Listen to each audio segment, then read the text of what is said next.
Hello, hello. Here we are again, coming to you from 44 different platforms on Broadcast Team Alpha. And my name is Agi, and my co-host Nori is still on sabbatical, but she'll be back with us. And, well, this is the show for the thinking global citizen that's not afraid to step outside the box and see what's out there. You're going to find that it's a totally different world than what you have been told. And we're going to have a look at that world here tonight because we have a phenomenal guest that have a phenomenal story. And some of you may have heard it, but it's going to be expanded on tonight because we are also going to talk about some of the things that is going on right now, which he has some insights on that many of us has not heard about. But also, we are transmitting on the Conscious Awakening Network, and because of them, we are also on Roku, 3 TV stations, and a bunch of other places. So go and have a look at that. That is consciousawakeningnetwork.org. You got about, I think, close to 50 different shows out there that talks about spiritual things, conspiracy, and you name it, it's all there. So go have a look. It's a good place. And before I introduce the guest, I want to tell you how you can also connect with us. You can find us on broadcastteamalpha.com, and you can send us a message from there, and we'll get it, and we'll get back to you. And also Broadcast Team Alpha on YouTube, and just about everywhere out there you will find us. So just run the name, and then we will show up. And if you are watching us on YouTube right now, please click the subscribe button and the bell so you can get a notification when the next show and video comes up. And then I want to introduce you to our guest. We have Dr. Jonathan Reed again. And he's been on 2 or 3 times before. Yeah, there he is, got his hand up. All right. And what you will hear is also his story. It is the best documented and most highly investigated and verified pictures, videos, sound of the extraterrestrials interaction anywhere in the world that we can think of, as I know. And I have known about this story for probably 20, I don't know, close to 30 years now, back when in the old days when he was on Art Bell and they talked about it. And of course, he was invited back there quite a few times to talk more about it, which he also will hear. And the pictures were, now these are pictures of extraterrestrial vehicles, extraterrestrials themselves. And they were forensically investigated by Kodak, their own laboratory that made the film and the movie footage, the same written statements. So Jonathan Reed will also explain how this all happened. And stay with us here because there's something else I want to talk about first.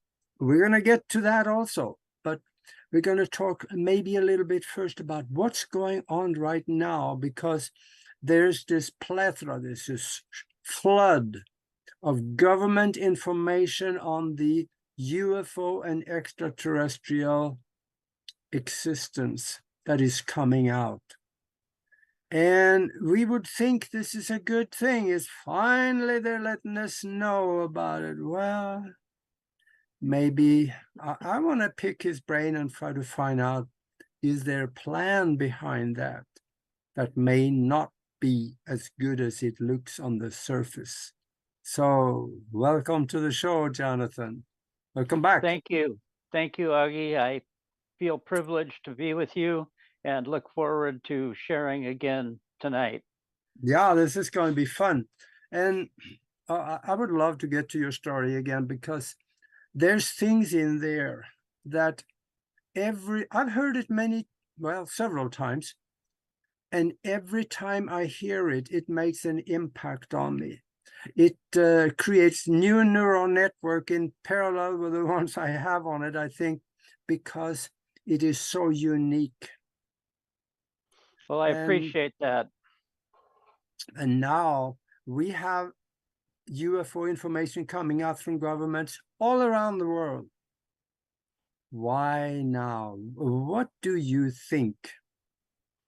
Why? Well, What is I the think there's many agendas, not necessarily what we think, not necessarily the disclosure that we'd like it to be, but there's definitely a dark government agenda of their own. And they've tried to blend it with some information that they could no longer hide. The information of the UFOs that were seen by the Navy and videotaped. This information has been around for years, but there was one or two reasons why they had to forward this and open the Pandora's box, so to speak, at least let some light in so that the rest of us could see a little bit what's been behind the curtain.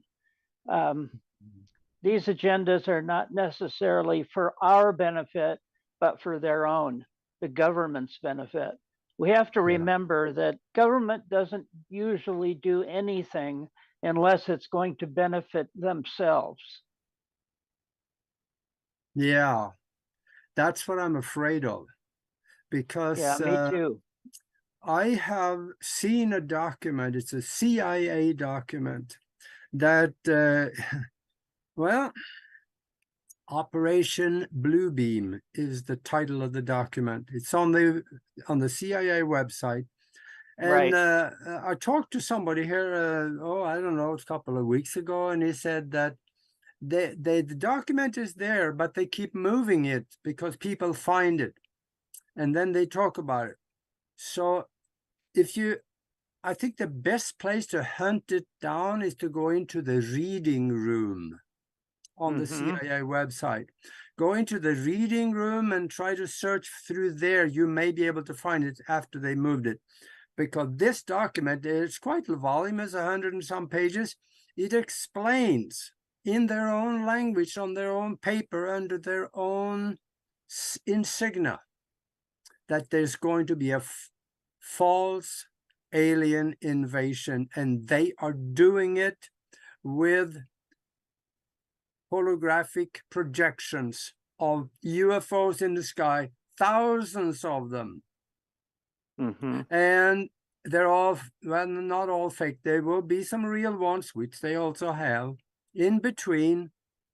And those real ones, they'll be shooting at stuff on the ground to create fear. So people are running and hiding and running to government and say, please help us, you know, and the government will come right back and say, yeah, we'll help you. Yeah, I've heard this too. In fact, another place to look at this is at the Black Vault, the website, the Black Vault. John has a lot of information up there, and he is definitely a certified bona fide researcher for the truth. So it's a good place to start anyway. But I agree with you. I think we're looking at some disinformation as well as some information.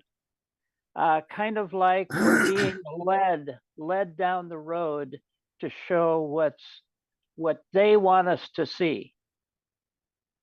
Yeah, and I'm glad you brought the Black Vault up, because I heard the rumor that he has that CIA document on his website. Yes. I heard that. I have not seen it there, but go look, and because chances are you'll find it, because this is serious stuff, because they plan to do this. And according to a good friend of mine here in Tucson, Dr. I mean, he's a retired FBI agent, and John D'Souza, he says the false flag or the false alien invasion is imminent. He says they are, from what he's hearing behind the curtain from where he come in the FBI, he says they are planning to do it and it's imminent. So if you wake up one morning and see hundreds of ships in the sky, Don't expect them to be real, except for maybe a few in between. And Right. another And thing, no, I yeah, was just going to say, my question is, and why are they doing this? Why are they telling us they're going to create a false scenario, a false projection? Would this be because they are hiding something more important? Maybe possibly ships that are real, like you mentioned, that yeah. are going to be coming in amongst this show. Mm-hmm. So I believe that's probably the case. I am totally convinced of that because we know they have them. They've had them since the 1940, probably seven, when they stole them from the Nazis over in Germany after they won or they ran over Germany. So Right, they had the Hanebers for that long, and they redesigned them, and now we got much better stuff than what the Germans had. right. Much more than what they're telling us, I'm sure. Yeah. Now there's one more thing on the document from the CIA on the Operation Bluebeam, that the Christians and the religious people, they are going to be the last ones that will run to the government and say, please help me create a one world government so we can all unite together and fight the aliens. They're not going to be all interested in doing that if you're a Christian or a Muslim or other religion. So they have also that one covered. Because if you wake up, you're also going to see Jesus in the sky. If you live in That's Saudi right. Arabia, you won't see Jesus, but you'll see Muhammad up there, and he's going to talk to you through an old technology that I found that was patented the first time in 1978. It's called voice to skull. They beam microwaves to your head, and when it hits part of the brain that can create speech, you hear their voices in your head, and they talk to you, and they'll tell you what to do.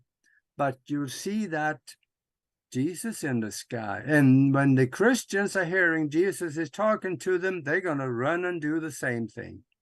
That's That's right. right And in I the think it's document. also right. And I think that's also going to be true for Buddha, Muhammad, Yep. all of the teachers, the teachers. And Yep. we have to make sure that we don't overreact to any of this. That's my best scenario. Yep.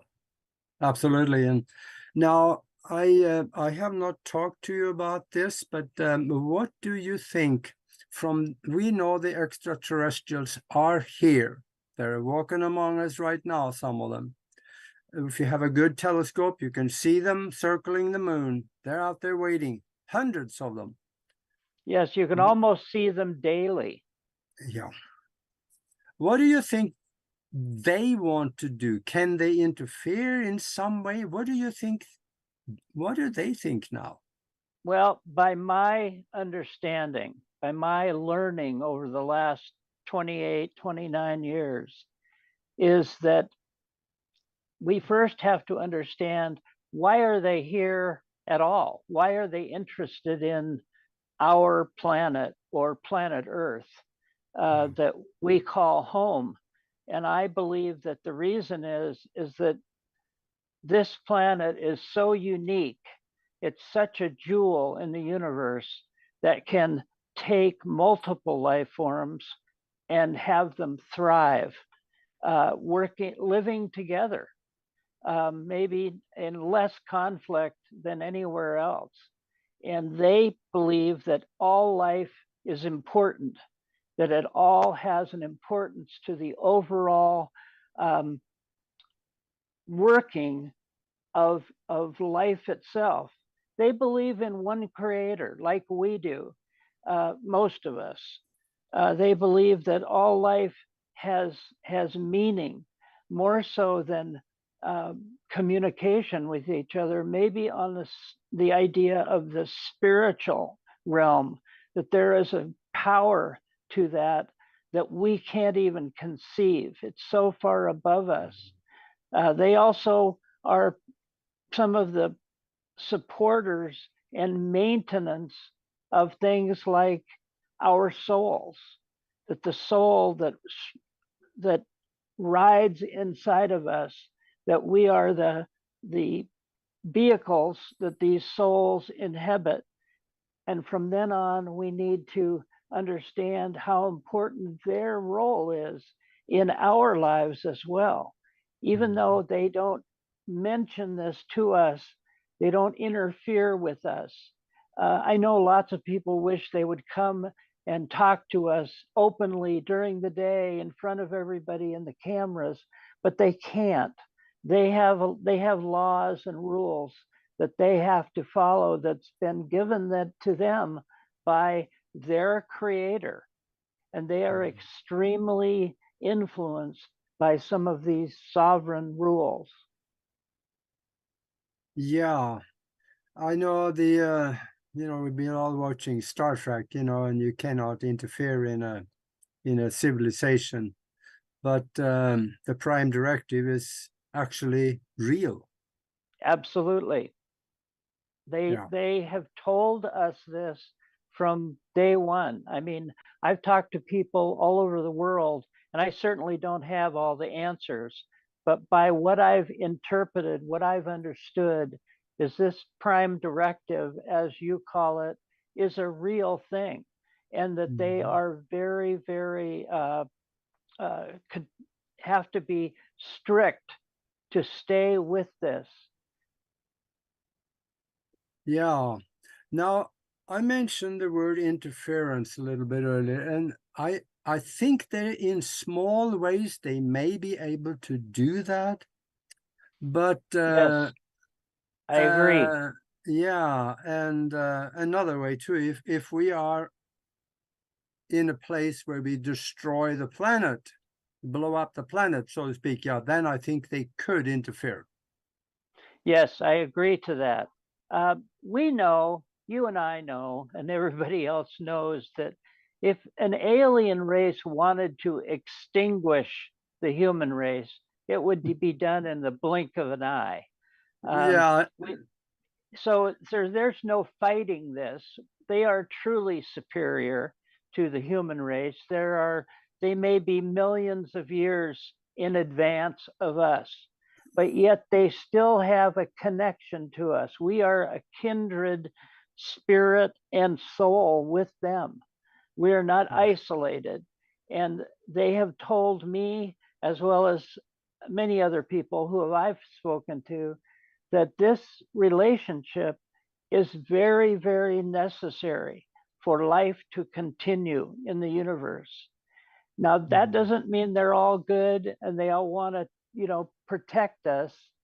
That just means that they want to protect the planet from being totally destroyed, either by us or by Yeah. other races. So, for the most part, we're under their wings, so to speak. Yeah. But like ants on the ground, we don't interfere with them unless they're interfering with us. I think That's the right. best thing we can do is to learn from them, to open our minds and our hearts and listen. We need to learn to listen more so than we have ever done before. Absolutely. And that's interference in the big way too, but in the small, I just saw here about a week ago, I saw a video that came from Israel.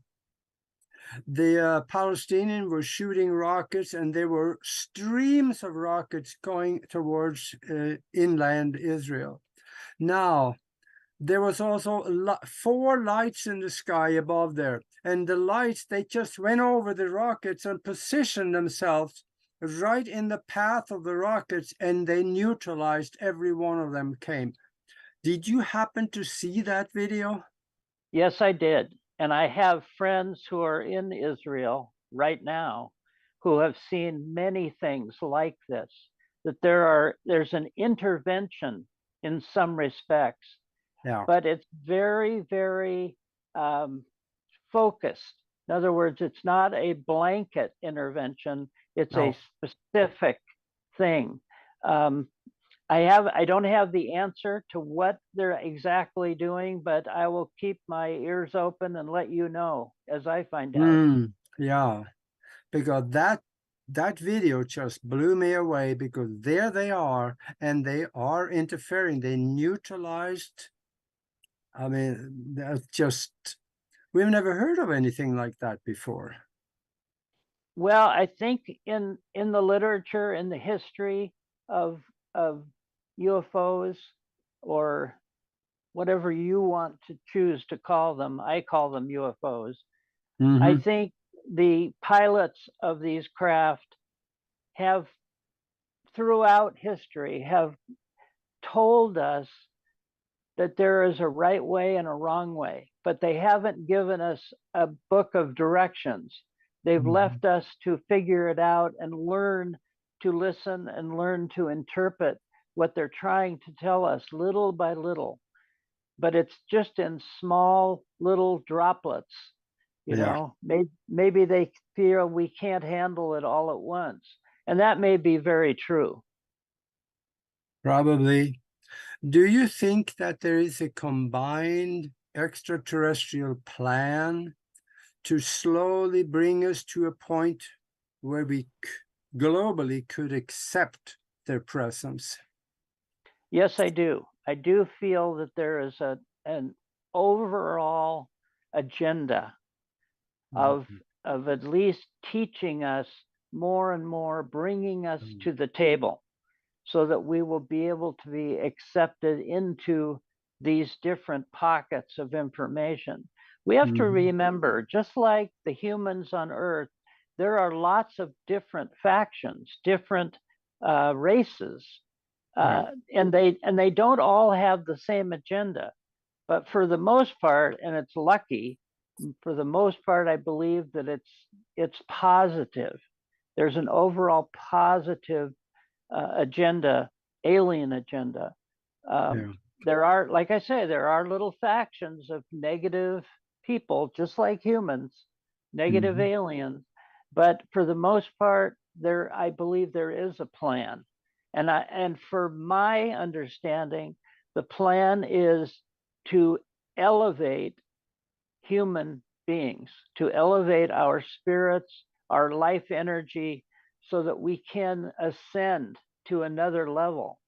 Yeah. Um, it's different. It's different for each race and each people that you talk to, how they interpret that ascension.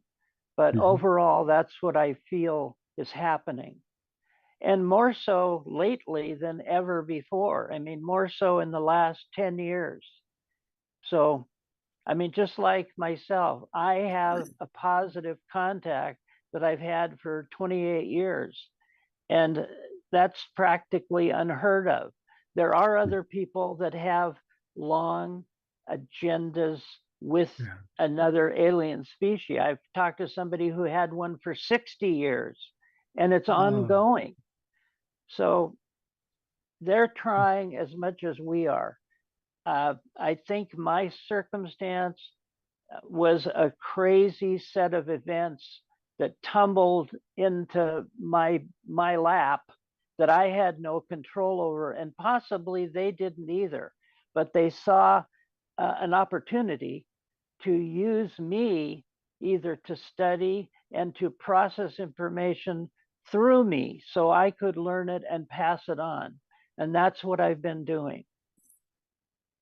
yeah. Thinking back on your contact and what happened to you, I don't think that was planned. That was just kind of a thing that happened. I agree. I agree. But after it started to tumble, I think they saw an opportunity Yeah. to study me and us, and for Mhm. whatever reason, they decided to put some trust in me. Mhm. Maybe because I didn't have any agenda. When this first happened to me, I was totally a skeptic. It Mhm. wasn't even on my plate. I was a medical doctor, and I was, very happy just to serve my life the way it was going. But Mhm. this was thrown in front of me, and there was no way I could deny it. Even when I tried to deny it, I couldn't. So Yeah. that's how it happened in the beginning. Well, it's been a long journey. I think, what you say, 28 years or so, or is it Yes, about that? sir. Yeah, Yeah. it was October 15th, 1996. It was when I this see. first event happened. Hmm. And it was crazy, I will tell you. Yeah. Well, I never saw it coming.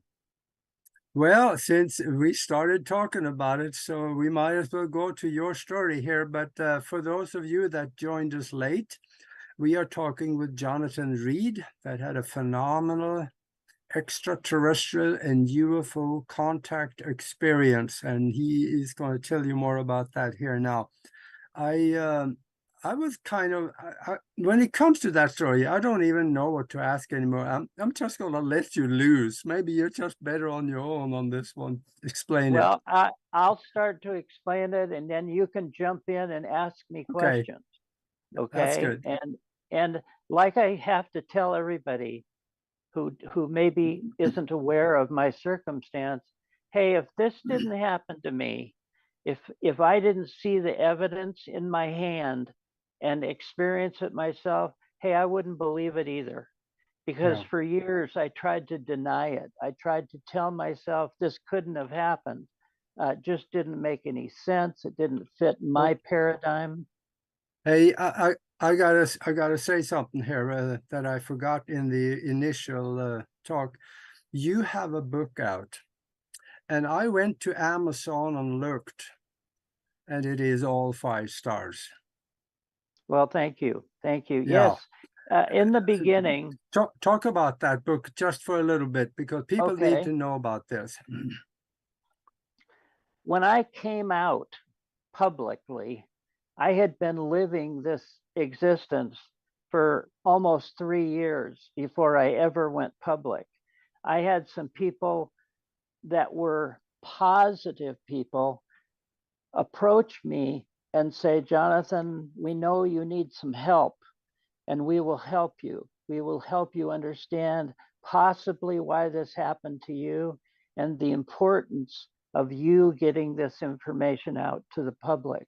So they encouraged me to write a journal, just a journal, like a diary Mhm. initially, so that I wouldn't forget, as if I could forget, but to write it down and then later possibly pass it on to somebody who could make it into a book. Well, one thing led to another, and I was introduced to a man named Robert Wraith, who was a freelance writer out of California. And he joined me and talked with me initially. And I asked him, how do we approach this if I want to write it into a book? And he explained what he'd done in the past and that he'd been writing for about 20 years. And we built a friendship based on writing this book, chronicling what had happened to me. And I spent a year with him, literally living in his apartment while we wrote all this down in longhand and then went back through it to decide how to put it in order, how to chronicle this information. So the book was finalized and published in 1999, just before 2000, and released to the public. Um, and it basically is a book about what would you feel if you were in my shoes, and this Mhm. happened in this order. Now none of that order makes any sense until you see the overall picture. It's Yeah. like a mosaic, little pieces that need to be put together. But the book basically uh, let's just say the book gives you the idea of what I went through From step the by beginning to step end. from right. Well, at least for the first 4 years. Mhm. And since then, a tremendous lot has happened. We started writing another book, but unfortunately, my partner, Robert Wraith, is dead. And some of it is suspicious, made to look like it was under natural causes, but I have my own opinion. That book will come out. It will be concluded and come out, but it's just a matter of me going through it with some of my colleagues, putting those pieces back together. But the book was tremendously received. It was on the bestseller list. It was a great book, small, actually, not more than a couple hundred pages, but people took to it like wildfire. And I appreciate that so much. That has helped me so much because that was really my only source of income. I didn't take any, uh, uh, I didn't let people give me money. A lot of people said, "Oh, we want to give you money just to survive." And that I said, "No, I'll write a book, we'll produce it that way, and I will live that way." So I never accepted any of the money that was voluntarily available to me. It was surprising to me how many people worldwide wanted to get involved and be part of this. And I thank God for that, because Augie, it's a very difficult road to walk on to survive, and people don't realize how difficult it is even today. I have a team of people, sometimes 4, sometimes 20, depending on where I'm at and where I'm going, that protect me, that we protect each other. And I said in the beginning, all I want, I'll talk. I will keep speaking about what I've learned and what I know, as long as people keep asking me to. And that's what I've done. So it's a good little book. I challenge everyone to take a moment to read it. It's not a textbook. It's just very simple, but it's not like anything else out there. And what's the title of the book? The book is called Link, an Extraterrestrial Odyssey, and it's available through Amazon Kindle, which is their electronic form right now. Later on, we're going to republish it again into hardback. Okay. Now let's get back to your story again. Okay. Well, like I said, on October 15th, 1996, I was a physician, developmental psychiatrics, child development at the University of Washington Medical School. I was a supervisor in charge of child development. Every few days, I would take my dog, golden retriever, 7 years old, Susie, for a hike or a long walk in a nearby area that's about 50 miles from my home and where I worked in Seattle, Washington. This was a pristine forest, part of the National Forest of Washington State. So I drove my Jeep with my dog, like we had done so many times before, up to the mountains, which took about 50 minutes. We parked my Jeep, we got out, and we started walking. This area is a beautiful area because you can take your dog off the leash. You can let them run and be free and chase squirrels and raccoons. And like I said, we'd done this many times before in this same place.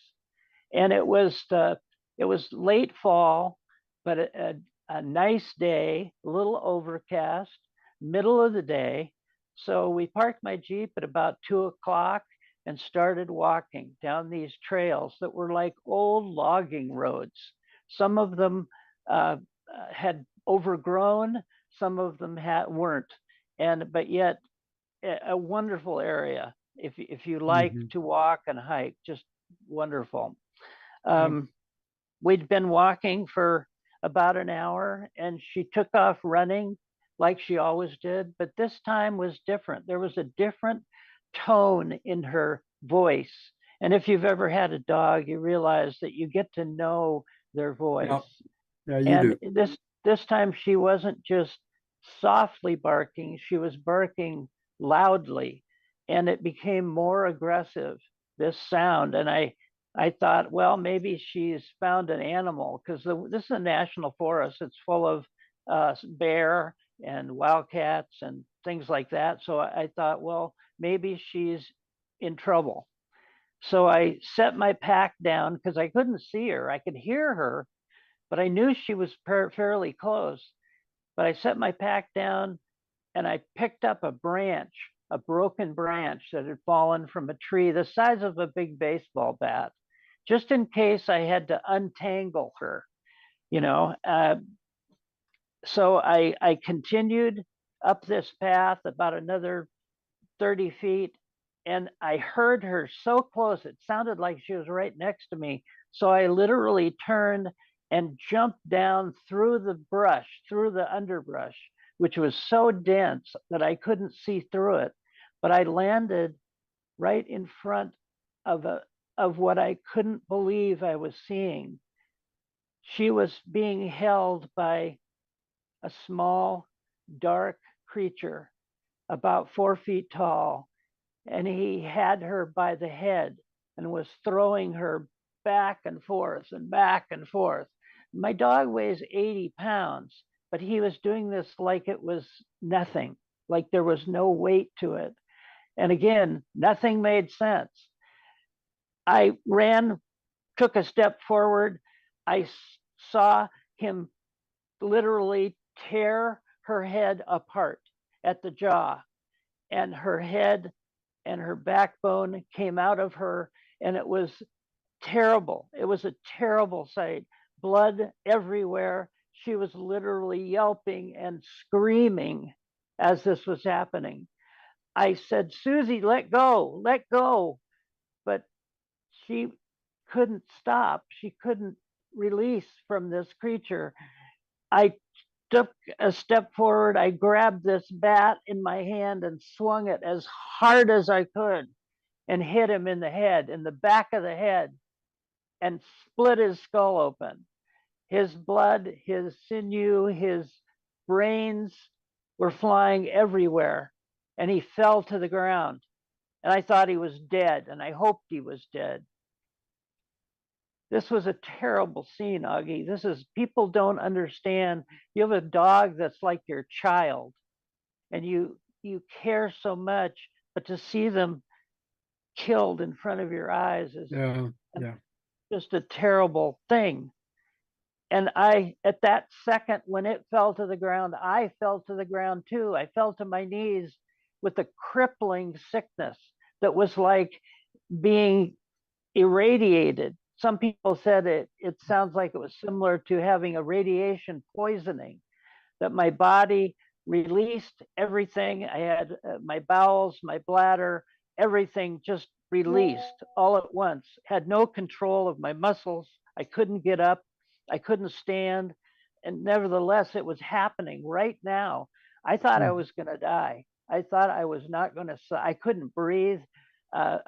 It was just terrible. And I felt that something else was happening besides just an illness, like it was being pointed at me, that there was something happening, that it was out of my control. The woods, the area from that moment on felt different, felt out of the ordinary. It felt damp and moist, and the ground felt spongy, almost like I was in a totally different environment. But I was still right there. My dog had fell to the ground into a white ash. I mean, her body disintegrated.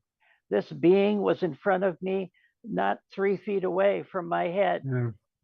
And I couldn't deny it. It was there. Yeah. So I had to try to figure out how to recover enough to get out of there, just to survive it, because that's how worried I was. I was either going into shock or I was having a cardiac arrest, because my chest was pounding. I couldn't breathe and I couldn't move. I barely could crawl around. So this was what initially happened. And that all happened within 10 to 15 seconds, which sounds Hmm. like a short time, but it was an eternity.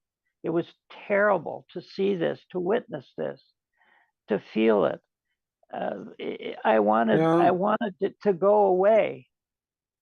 Well, actually, it is not an uncommon feeling that you get lose control of your body and the way you think, because these are somewhat similar stories to what people talk about when they're in a war and they kill somebody for the first time.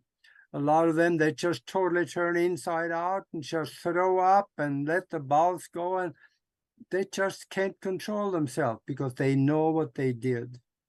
Right, right. And it's a I have talked to a lot of people who were soldiers in war who have Hmm. said this was a similar feeling that they Yeah. went through, exactly like you're explaining, Augie.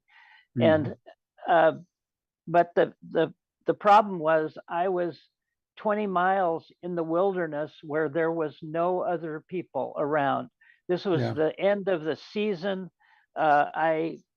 I looked around and there was nobody around. And I had to, like I said, I had to figure out a way to survive this and get Hmm. out of the woods because I didn't know if I was going to live or die. So my mind at that moment was focused not on who or what did this to me, but on how I could get my body just to get to the next step, get back to my car, which had taken almost an hour to get where I was. So I knew I had some water in my pack, my day pack. I knew I had a little bit of dog food, but really Yeah. nothing else. I didn't have a shovel. I didn't have I had a pocket knife, but I thought, well, I need the water. I'm going to get to the water. And so I crawled. I couldn't stand. I crawled back to where my pack was and opened my pack, took out my cameras, which I had. The water was in the bottom of the pack, so I had to take out the cameras first, and I laid them down. I grabbed my water bottle, took some water, tried to slow my breathing down so I wouldn't go into shock. And as I was doing this, I realized I have my cameras. This is familiar to me. This gave me some solace to come back to something that in my mind I was familiar with and took my mind off of what had just happened. Hmm. And I needed that. And at that moment I thought, well, I know how to work my camera. I can take some pictures of this body laying on the ground, and maybe I'll just prove to myself that it really isn't there, that this was something I created in my mind. Yeah. And Uh, that even gave me solace. yeah. But now you realize by that time you killed something that didn't look like human. But when did you discover the ship that he came in? Well, it had been about an hour, hour and a half from the time that the creature fell to the ground that I realized that there was a sound coming through the forest, an ebbing, harmonic, low tone, almost to the point where I could feel it in my backbone. It was so low and it was modulating up and down. And I thought, what is that sound? Is it coming from somebody with a radio, a boom box? And I thought, well, maybe it is, and I can have them help me because I needed help. So I would stand up and fall down again and prop myself up next to a tree, and but nobody was there. Nobody was coming. And so I looked around and I thought, well, where is this sound? And the more I looked for it, the more I realized there was a grove of small evergreen trees between me and this other rise because it was kind of a hilly area. And as I looked through that grove of trees, it moved like almost like an illusion, or like A when you shimmer? see, yeah, a shimmer or a bending of the light. Uh, on a bright day, you can see this happening. I wondered what it was. So I made my way maybe 75 feet from where I was. I could see something in that grove. And I got up and I'd fall down and I got over there toward it and I fell down into this little gully. And as I got up, I realized there was this black piece of stone looking thing. And it was 12 feet long, 2.5 feet high, and about 3.5 feet wide. And I didn't know what it was. But it was emitting this sound, this tone that was almost inside of me the closer I got. And I even touched it, and it was cold like dry ice. I mean, it actually pulled the skin off the inside of my hand. And as I touched it, the tone changed. It became more favorable, not as irritating, but it was 3 feet off the ground. There was nothing touching the ground. It was It just wasn't moving. sitting there. It wasn't moving. It was like it was anchored to the air. I pushed it again, and I'm 200 pounds. It didn't move a fraction of an inch. But there was no landing gear. There was no wheels. There was no studs. There was nothing holding it up, which again didn't make any sense to me because this is not my field. This was not something I would ever have thought about. But nevertheless, it was happening. And this sound it was making was unrecognizable, but yet almost giving me a good feeling, if you can understand that. Almost like it was communicating. And I've had years to think about this, and some people and have come to the suggestion that maybe it was looking for this little guy that was now laying on the ground, assumed dead. But I was the only thing moving. You know, I was the only thing with a heartbeat. So maybe it was actually looking for this little guy.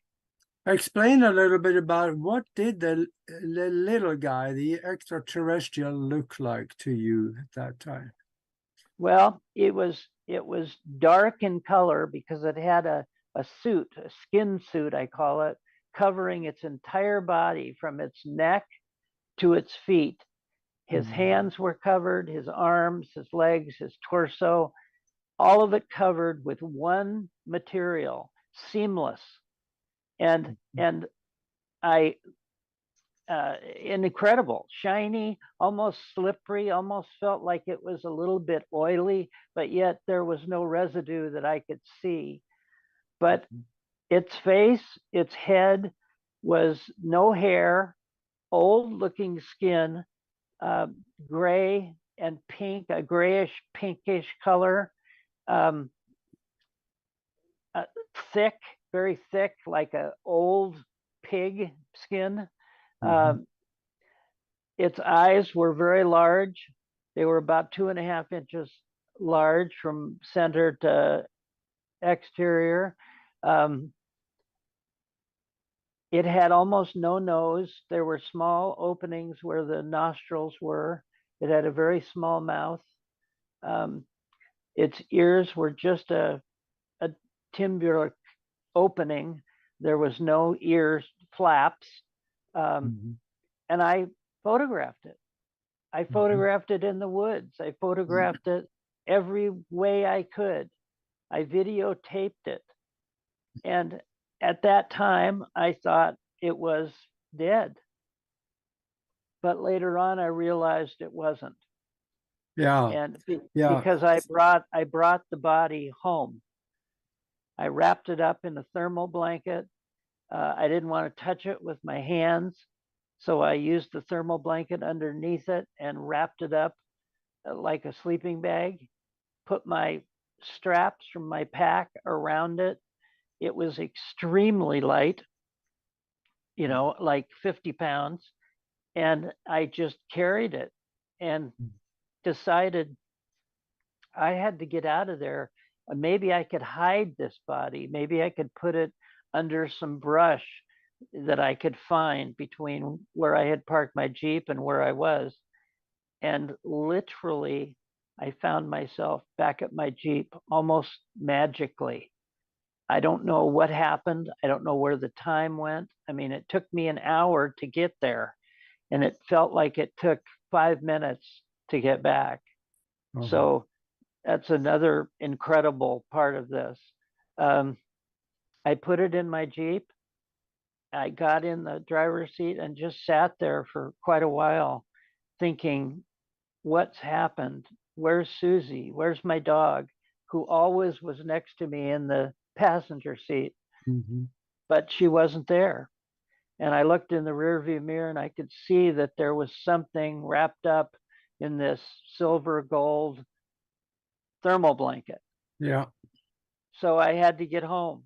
I started the car and I just slowly drove home, stopping by where there was a ranger station because I thought I could get some help, but there was nobody there, nobody at the ranger station. So I just continued on, drove back to my home in Seattle, pulled into my carport, which was right next to my garage, sat there for a while thinking, I don't know what has happened. I mean, I'm losing my mind. Decided I would get out. And then I stopped and remembered there's this thing in my car. And I decided, well, I didn't want to leave it there. I thought somebody might steal it. That would be a surprise. Yeah. And I decided, well, I'll put it in my garage. I wasn't using my garage for my cars. It was just another storeroom separate from my house. And as I opened the door, I saw an old freezer that I'd had for several years. Somebody had given to me, but it was functional. I didn't have hardly any food in it, just a little basket of some frozen food. So I lifted that basket out and I just went back to my car, opened the back end, picked it up, went and put it inside the freezer and closed the lid down. The lock on the freezer didn't work, but it stayed down. And I thought, it's out of sight. It's a dead, like I felt it was dead and it would decompose if it wasn't put in some isolated freezing area. And to me, it made sense. And also, it was out of sight because I wanted it out of sight. I didn't want to have to look at it. I didn't want to think about it. So, and then I closed the door to the garage and I walked into my house through another door and just sat there for a long time, just almost numb, not knowing what to do. I thought, well, I'm really sick, so I got to call somebody to help me. So I called my best friend who I'd known for 20 years and said, Gary, you got to help me. And he said, well, what's going on? I said, come over. Susie is dead. And he knew my dog and how much my dog meant to me. And that's what happened. He came over. I unloaded the videotape into the player. He says, well, what's going on? What's wrong? What's going on? I said, just watch this. And he watched it. And it showed the creature in the woods. It showed the black obelisk craft floating in the air. I walked around it. It's clear that it's a three-dimensional object. And he was dumbfounded and didn't even know what to say. And I said, I don't know what to do either. And I said, but I'm really sick. And he said, that's an extraterrestrial. And I said, Gary, I don't know that. I don't even want to think that. And he says, oh yeah, I know what it is. I'm sure of it. And he was all gung ho. And I said, well, I don't know anything about it. And he says, well, we got to call somebody. We got to get in touch with. I said, you can look into whatever you want to. But I said, I'm really sick. And so I took a shower. I stood in the shower with all my clothes on for probably 15 minutes and just peeled off the day off my body and tried to recover, tried to calm my breathing and drink some water.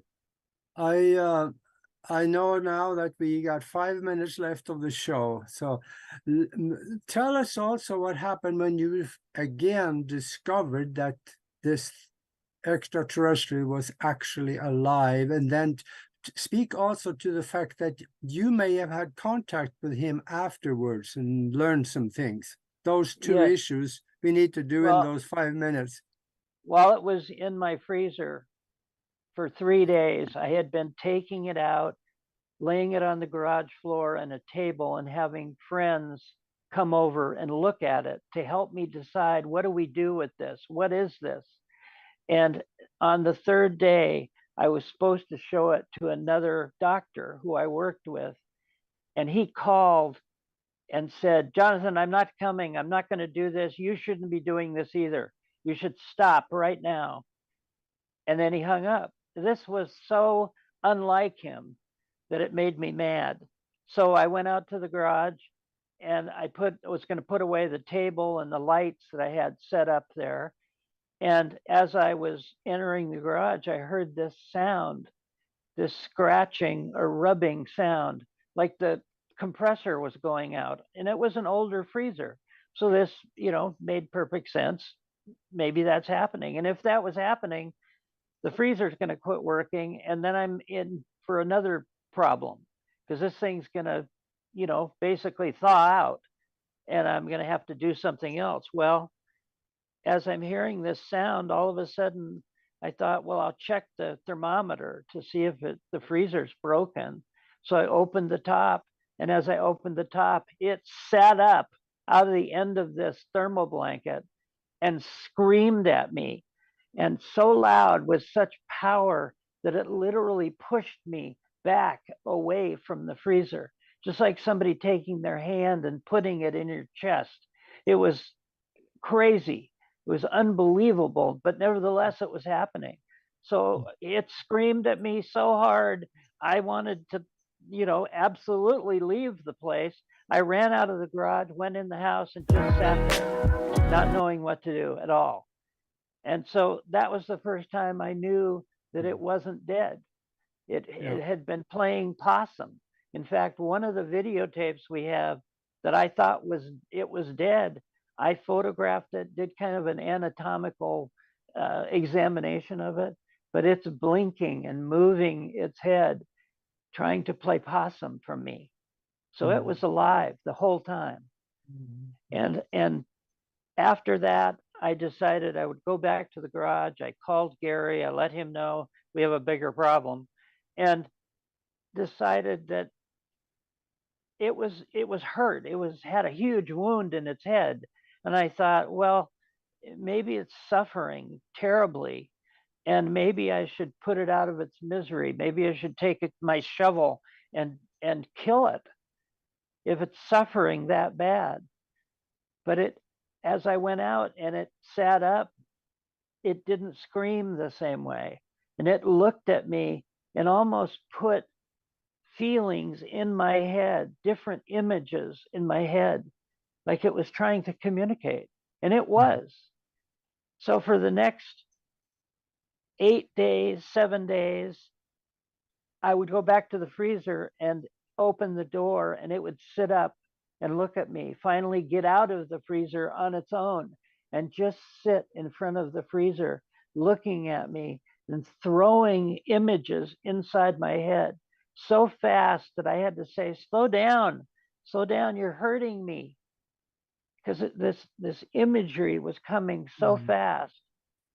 And that's when I knew it was alive and wanting to communicate. So we started to communicate. Over the years later, have you also been in contact with them then? Yes, it has remained coming back. It has continued to come back, sometimes as often as once or twice a week, sometimes as often as once or twice a day. For 28 years, it has continued. And we have built, there's no other word I can say. We've built a relationship in communicating with each other. Him teaching me about himself and me teaching him about my life and about our life. I don't know if he can no longer function because of what I did to him. I've never gotten him to say that, but somehow they've allowed him, his superiors, they've allowed him to communicate with me. Yeah, so And he was in your garage, but when did he disappear? Did he did you take well, him back on to the on the ninth day from when I first saw him in the woods, I drove by my house and there were men taking my all my furniture and all my belongings out of the house and putting them into three vans, three big step vans. They were either stealing everything, I thought, or I didn't know what was going on. Anyway, I drove by my house, I saw it, I went to a friend's house, I called the police, reported it, and waited there for about 6 hours. And then I went back and I went into my house and found out that it had been ransacked. Excuse me. There were holes in the walls, in the ceiling, in the floor. They had taken the toilet off of the wax ring from the floor. The sink was torn off the wall. There was water spraying everywhere. Why, I don't know. There were these holes. They had pierced holes in the walls, in the ceiling, looking for something, maybe looking for evidence. I don't know. There and wasn't any.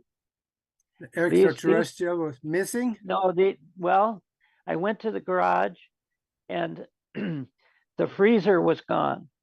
And I thought, okay, they must have taken him in the freezer and it's gone. Other things were gone too, like a whole cord of wood, which makes no sense. But then before I left, I could see that there was wet, small footprints, frosty footprints on the floor, not going to the door or the big door, but going right to the wall. And like it walked right through the wall. And I hope it got away. I didn't want it to be, abducted by these Yeah, men in black. And yeah. approximately a month later, I left town. I took a car, took some money, and left town because I didn't want them hurting my friends or my parents because they had torn everything apart in my life, and all I could think of was get out of town. So I Yeah. left town. I lived in the woods out of Vancouver. I was homeless for about 11 months. And during that time, he appeared to me right in front of me. He just appeared. And Mhm. it was him. There was no question that it was him. He had the scar on his head and he communicated with me. He literally, with telepathy, was saying, "Are you okay? Are you okay?" Oh And a boy. lot of this was difficult to understand, but that's essentially when he came back to me. And from then on, it was a matter of, once a week or twice a week. Yeah. And he's never stopped. He's never stopped coming back. Other people have seen him too. So this isn't Mhm. just me. I have testimony from maybe 50 people who have also seen it and Yeah. witnessed this. So it's a Yeah. reality. Yeah. Now we are totally out of time. In fact, we're over time. So Well, thank you. yeah, this got just really lively here. So I sure thank you very much, Jonathan, for being on here. I think there's more in this story that maybe could be covered at another time. Absolutely. And I Yeah. thank you for this opportunity. Yeah. Thank Thank you your very audience much. too. Thank you, everybody. And we will see you next week. And in the meantime, be good to each other. God bless.